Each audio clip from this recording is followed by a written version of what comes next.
그러면 이제 돌트 신조를 살펴보는 시간을 가지도록 하겠습니다. 오늘 살펴볼 내용은 제4항의 문제 부분과 제5항의 본문입니다. 돌트 신조 제4항의 문제 부분을 펼쳐주시기 바랍니다. 돌트 신경 첫째 교리 제4항에는 문제가 5개 있고 더 깊은 숙고를 위한 문제가 3개 있습니다. 이것들을 미리 다 준비하셨기를 바랍니다. 자, 모든 준비가 끝나셨다면 문제를 하나하나 살펴보도록 하겠습니다. 돌트 신조 첫째 글의 제4항은 양면의 결과입니다. 그렇게 제1번 문제는 그 제목과 바로 연결되는 것을 물어봅니다. 하나님의 말씀의 설교가 가져오는 양면의 결과는 무엇입니까? 바울이 고린도후서 2장 16절에서 말하고자 하는 의미를 설명해 보시기 바랍니다. 자, 고린도후서 2장 16절을 먼저 제가 낭독하도록 하겠습니다. 고린도후서 2장 16절은 어떤 내용입니까? 이는 다음과 같습니다. 이 사람에게는 사망으로부터 사망에 이르는 냄새요, 저 사람에게는 생명으로부터 생명에 이르는 냄새라. 누가 이 일을 감당하리요? 자, 지금 여기서 말하는 이 사람에게는 사망으로부터 사망에 이르는 냄새, 저 사람에게는 생명으로부터 생명에 이르는 냄새라는 것은 앞선 12절에 나오는 그리스도의 복음에 대한 것입니다. 자, 그런데 우리는 의문을 가질 수 있습니다. 어떻게 똑같은 것을 선포하는데 한 사람에게는 사망에 이르는 향기가 되고 한 사람에게 생명에 이르는 향기가 될 수 있습니까? 그것이 바로 이 첫째 교리의 제4항이 말하는 양면의 결과입니다. 복음을 믿지 않는 사람에게는 하나님의 진노가 머물러 있습니다. 그러나 복음을 받고 참되고 살아있는 믿음으로 구주 예수를 영접하는 사람은 그리스도로 인해 하나님의 진노와 멸망에서 구원을 받고 영원한 생명을 얻게 된다는 것입니다. 그렇게 동일하게 말씀이 선포되지만 그 결과는 똑같지 않습니다. 그 결과는 양면으로 갈린다는 것입니다. 한쪽에서는 그것이 하나님의 진노를, 한쪽에서는 그것이 하나님께 주시는 생명을 깨닫게 합니다. 자, 그렇다면 이제 2번 문제를 보도록 합시다. 어째서 교부들은 그저 믿음이라고 말하지 않고 참되고 살아있는 믿음에 대해서 언급합니까? 자, 여기 제 사항을 보면 이렇게 말합니다. 이 복음을 받고 참되고 살아있는 믿음으로 구주 예수 그리스도를 영접하는 사람이 이러이러한 은혜를 받는다고 말입니다. 자, 이 부분 어쩌면 여러분은 얼마 전에 들었던 교리문답을 떠올릴 수도 있습니다. 교리문답 제7주일에는 무엇을 말합니까? 제7주일 20문답은 다음과 같습니다. 그렇다면 아담으로 말미암아 모든 사람이 멸망한 것처럼 그리스도를 통하여 모든 사람이 구원을 받습니까? 답. 아닙니다. 오직 참된 믿음으로 그리스도에게 접붙여지고 그리스도의 모든 은덕을 받아들이는 사람들만이 구원을 받습니다. 라고 되어 있습니다. 즉, 돌트 신경만이 아니라 하이델베르 교리문답도 참된 믿음에 대해서 언급하는 것입니다. 그렇다면 당연히 우리가 기억해야 하는 것은 대체 그런 참된 믿음은 무엇인가 라는 것입니다. 이 참된 믿음은 무엇입니까? 참되고 살아있는 믿음은 무엇입니까? 그것은 바로 구주 예수 그리스도를 영접하는 것입니다. 여기에서 단순히 믿음이라고만 말하지 않은 이유는 분명합니다. 믿음 필요한 건 맞습니다. 그런데 우리가 그냥 믿음이라고 말하면 그 의미가 약간 포괄적으로 받아들여질 수 있습니다. 그것은 무엇도 가리킬 수 있습니까? 그저 예수님께서 역사적으로 실존하셨다라는 것을 믿는 사람도 나름은 믿음이라 말할 수 있습니다. 과거에 이런 일들이 일어났다는 것을 믿지만 그것을 나의 구주, 나에게 주어진 복음이라고 믿지 않는 사람도 있습니다. 그렇기 때문에 교리문답이나 돌체신경을 기록한 교부들은 이를 좀 더 구체화해서 참된 믿음, 참되고 살아있는 믿음을 언급하는 것입니다. 그리고 그에 대한 대표적 예로 우리는 누가복음 7장 37절, 38절에 나오는 여인을 보게 됩니다. 우리가 구주 예수를 영접한다는 것은 그분 앞에 우리를 낮추고 그분을 기뻐하며 그분의 자비를 구하는 것입니다.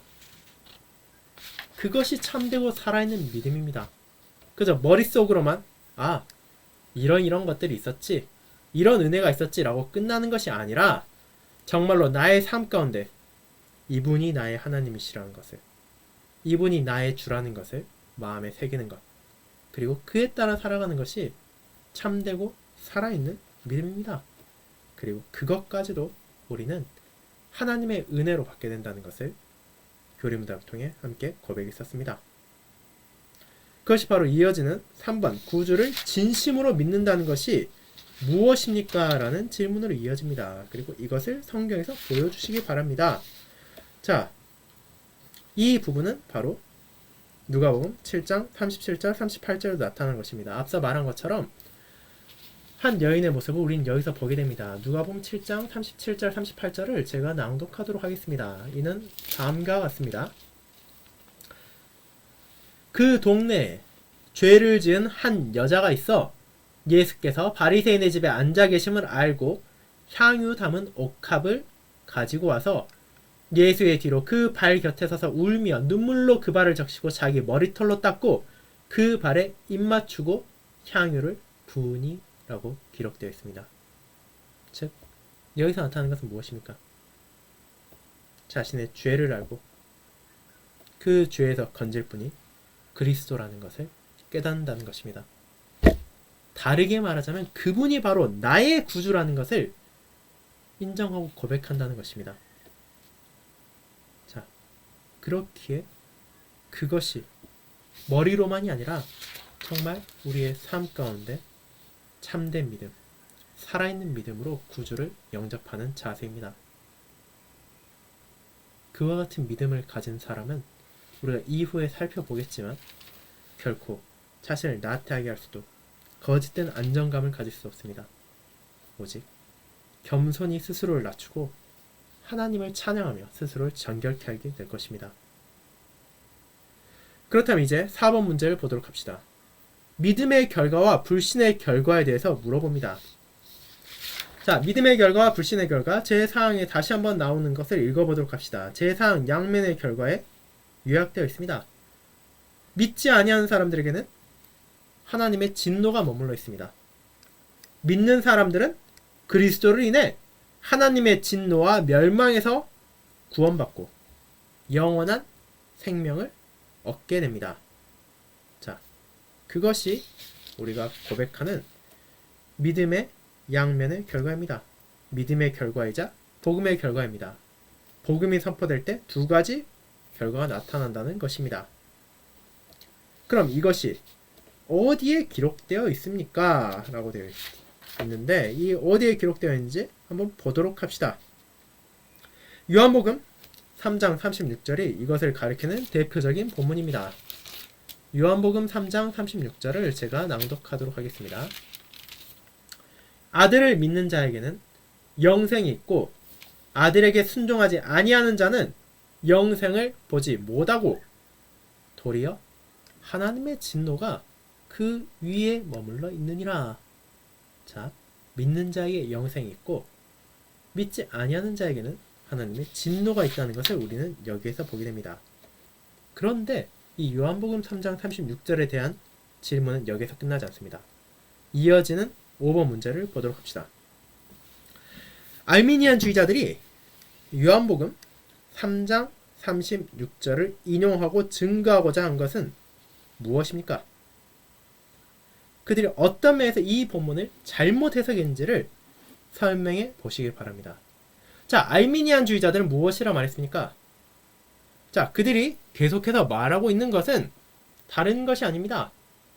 사람이 자기의 구원과 선택에 기여할 수 있다는 것입니다. 그 관점에서 이 요한복음을 본다면 어떻게 해석하겠습니까? 명백합니다. 아들을 믿는 자에게 하나님의 선택의 은혜가 주어진다.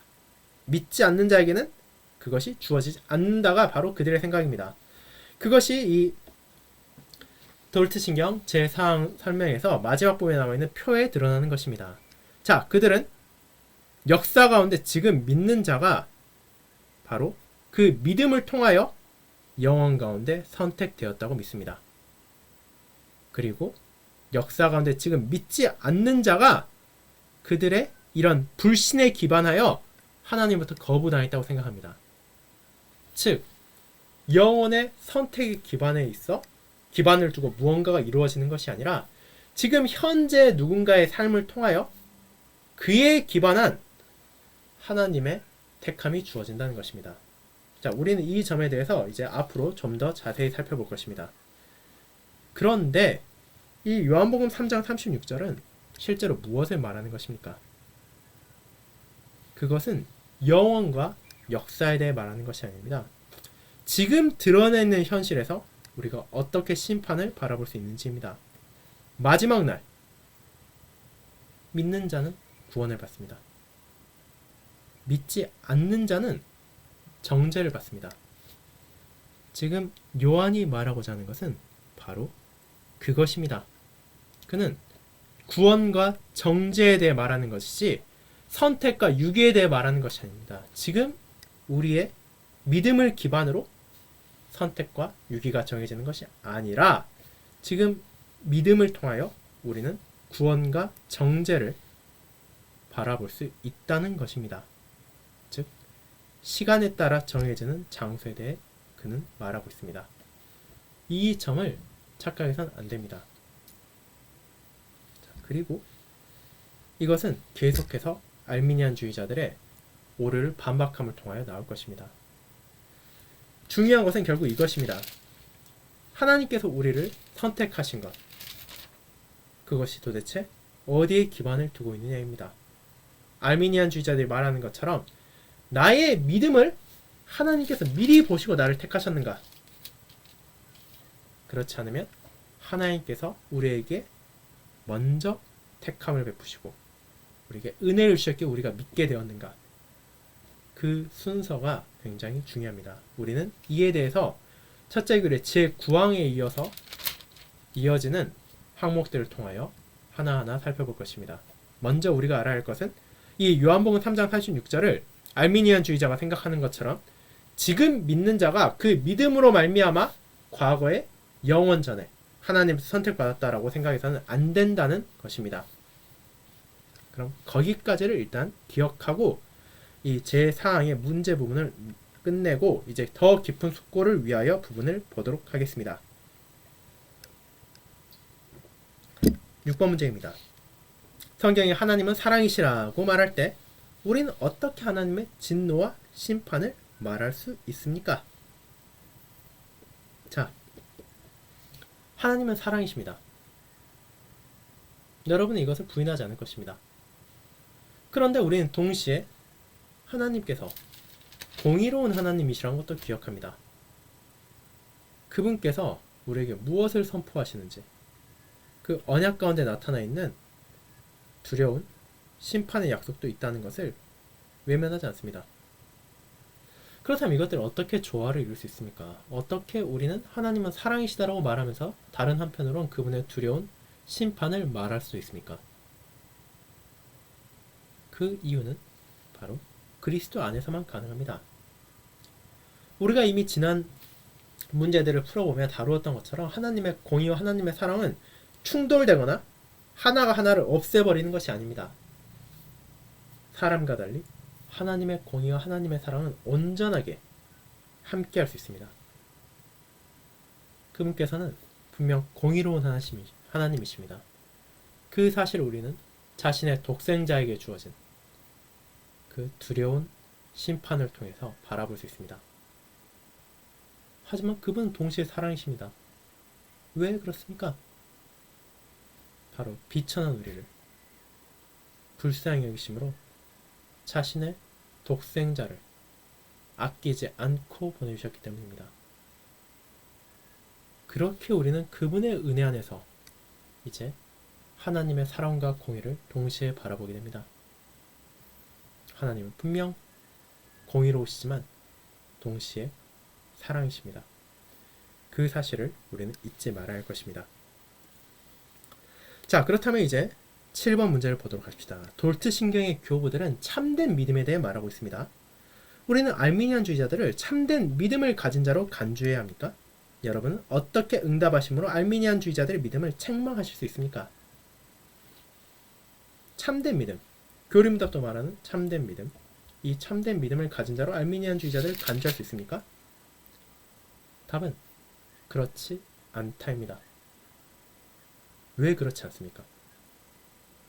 왜냐하면 그들은 복음이 말하고 있는 것을 온전히 받아들이고 있지 않기 때문입니다.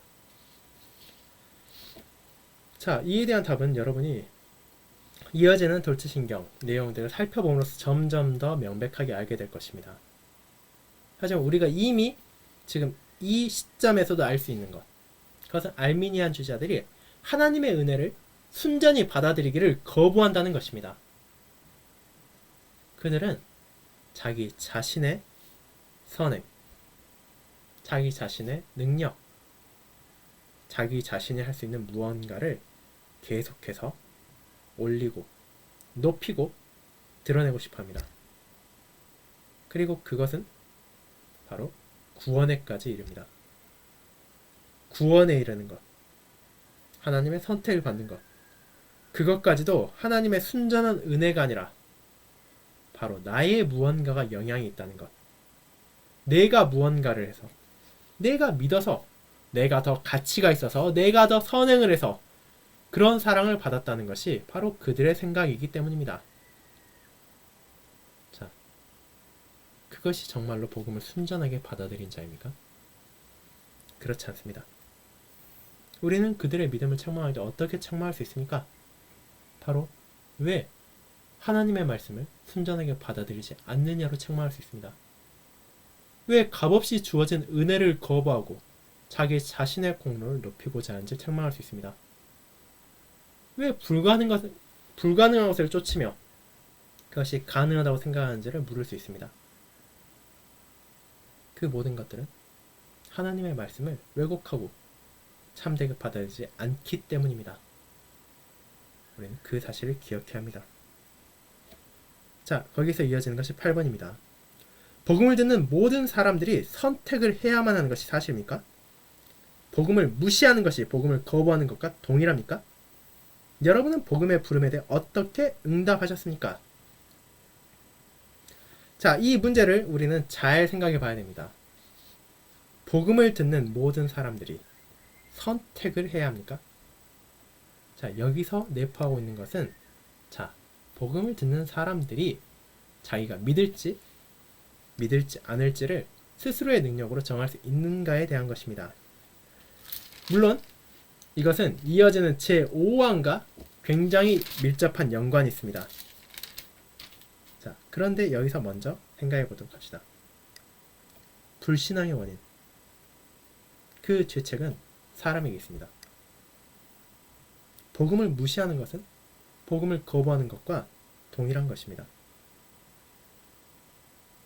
그런데 우리가 복음의 부름에 응답하는 것, 우리가 그것을 믿고 그 믿음 안에서 하나님께 나아가는 것은 바로 하나님께서 주신 은혜의 선물로만 가능한 것입니다. 물론 지금 이 부분만 보면 여러분은 이것이 약간 어렵다 느낄 수 있을 것입니다. 이것이 어떻게 되는 것인지 이해하기 힘들 수도 있습니다. 자, 그렇게 이제 제5항을 보도록 합시다. 이 문제에 대한 답은 우리가 제5항의 내용을 살펴봄으로써 하나하나 구체적으로 알아갈 수 있을 것입니다. 돌트신경 제5항, 첫째 교리 제5항, 불신앙의 원인, 믿음의 원천 부분을 준비해 주시기 바랍니다. 제5항, 불신앙의 원인, 믿음의 원천, 이 부분을 오늘 우리가 살펴보도록 하겠습니다. 자, 준비가 다 되셨으면 이제 이 5항 내용을, 유인물의 내용을 읽어보도록 하겠습니다. 제5항, 즉 첫째 글의 제5항, 불신앙의 원인, 믿음의 원천. 다른 모든 죄들과 마찬가지로 불신앙에 대한 원인 또한 원인 또는 죄책도 결코 하나님께 있는 것이 아니라 오히려 사람에게 있습니다. 그러나 예수 그리스도에 대한 믿음과 그분으로 말미암은 구원은 하나님의 은혜의 선물입니다. 이는 다음에 기록된 말씀과 같습니다. 너희가 그 은혜를 인하여 믿음으로 말미암아 구원을 얻었으니 이것이 너희 자신의 행위가 아니요 하나님의 선물이라. 에베소서 2장 8절입니다. 그리스도를 위하여 너희에게 하나님을 믿는 은혜를 주셨다. 빌립보서 1장 29절입니다. 즉 우리가 앞선 제4항의 마지막 문제에 나왔던 불신앙의 원인과 믿음의 원천이 도대체 어디에 있는지를 이를 통해 우리는 함께 고백하는 것입니다. 그럼 이 내용을 함께 살펴보도록 합시다. 한 젊은 언약의 자녀, 즉 어린 자녀가 그의 어머니에게 다음과 같이 이웃에 대한 질문을 할 수 있습니다. 엄마, 왜 케빈네 가족은 우리처럼 교회에 가지 않나요? 어머니는 다음처럼 간단하게 답할지 모릅니다. 왜냐하면 그 사람들은 우리처럼 주님을 믿지 않기 때문이란다. 하지만 그 답변은 호기심 많은 아이의 또 다른 질문을 일으킬 것입니다. 그럼 왜 그 사람들은 믿지 않는 건가요? 당연히 할 수 있는 질문입니다. 자, 그렇다면 여러분은 이런 질문을 마주했을 때 어떻게 답하시겠습니까? 여러분은 어쩌면 우리는 믿기로 선택했고 케빈과 그의 가족은 믿지 않기로 결정했기 때문이란다 라고 말할 수 있습니다. 자, 이것은 앞선 제4항의 마지막 문제를 가리키고 있는 것입니다. 자, 그렇게 누군가가 믿을 수 있고 믿지 않을 수 있다는 것을 선택할 수 있다는 생각은 바로 무엇을 말합니까? 이 답은 사람의 의지가 자유롭고 그의 마음, 그의 뜻이 여전히 선한 부분이 있다고 가정한 것입니다. 이 답은 사람이 믿는 것 그리고 믿지 않는 것을 스스로 선택할 수 있다고 가정한 것이기도 합니다. 그리고 이것이 바로 알미니안주의자들이 옹호하는 주장입니다. 우리는 여기에서 알미니안주의자들의 가르침을 세세하게 들여다볼 수는 없습니다. 우리는 이 점을 셋째와 넷째 교리의 제16항과 그 부분의 오류에 대한 반박 3번, 5번, 6번에서 자세히 살펴볼 것입니다.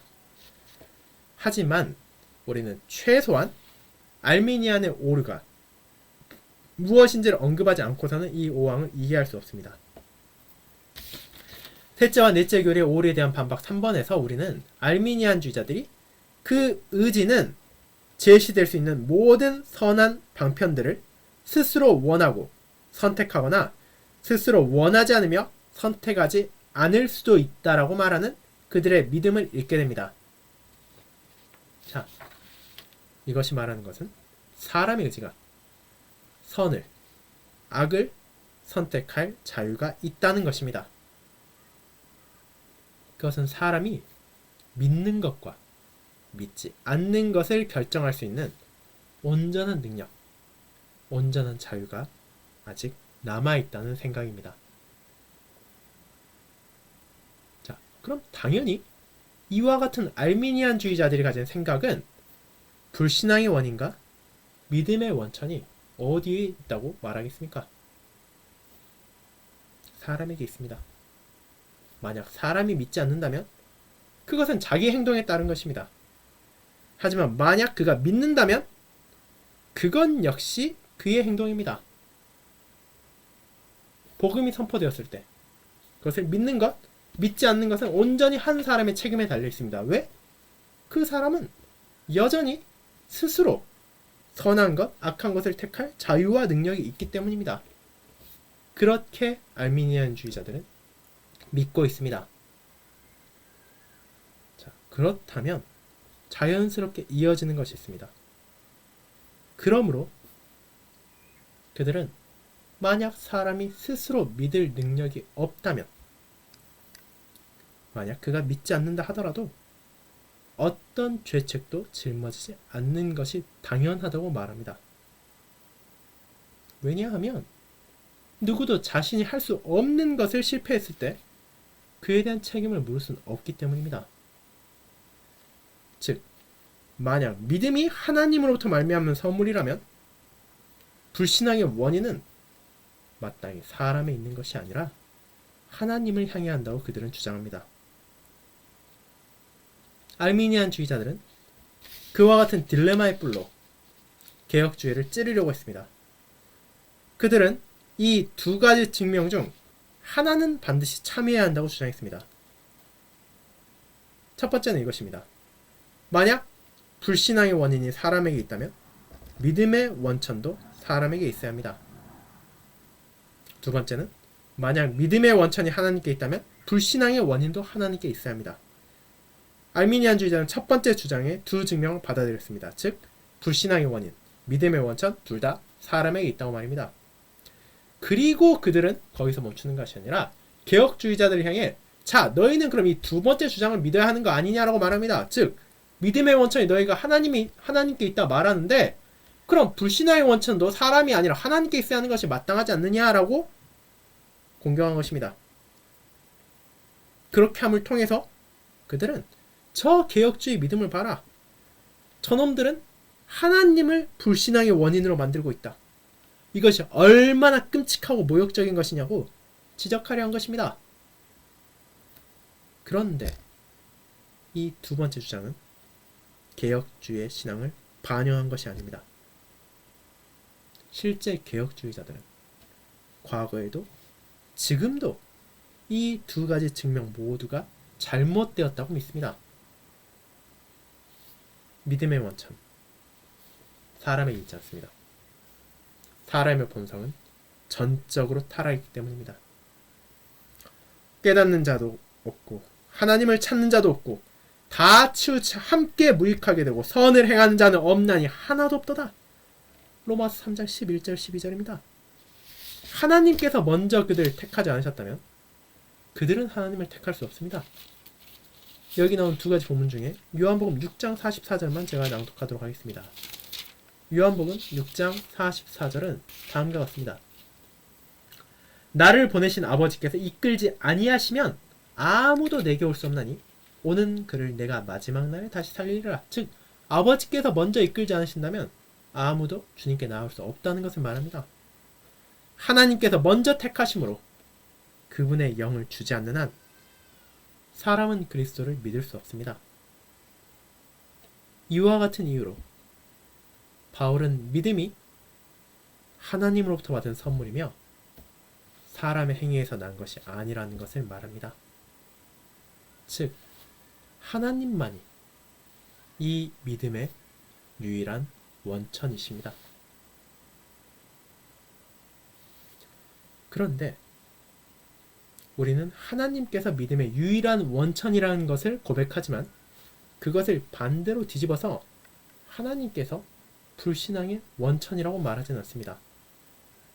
누구도 하나님이 내게 믿음을 주지 않았으니까 나는 믿을 수 없다. 내가 믿지 않는 것? 내 잘못 아니다. 하나님의 잘못이지 않느냐? 이렇게 말할 수 없습니다. 알미니안주의자들은 저것이 믿음의 개혁주의 믿음의 결과이고 하나님을 죄의 창시자로 만드는 것이라고 말합니다. 하지만 개혁주의는 분명하게 말합니다. 불신앙의 원인은 하나님께 있지 않다고 말입니다. 사람이 그의 불신앙에 대한 책임이 있습니다. 왜냐하면 하나님께서는 사람을 믿을 수 있도록 창조하셨기 때문입니다. 하지만 사람이 자신의 죄 가운데 타락했을 때 이 능력을 상실했습니다. 아담은 하나님의 말씀이 아니라 뱀의 말을 따를 것을 스스로 결정했습니다. 이 선택의 결과가 무엇입니까? 사람은 하나님 안에서의 믿음에 필요한 자질들을 스스로 빼앗아 버렸습니다. 그의 지성이 어두워졌습니다. 마음이 부패했습니다. 그의 의지는 악의 노예가 되어버렸습니다. 사람은 전적으로 부패하게 되었고 스스로 믿음에 나올 능력을 가지지 못하게 되었습니다. 하지만 사람은 자신의 불신앙에 대해 하나님을 비난할 수 없습니다.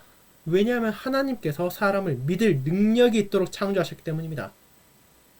그럼에도 사람은 자신의 의도적인 죄를 통해 이 능력을 스스로 강탈해버렸습니다.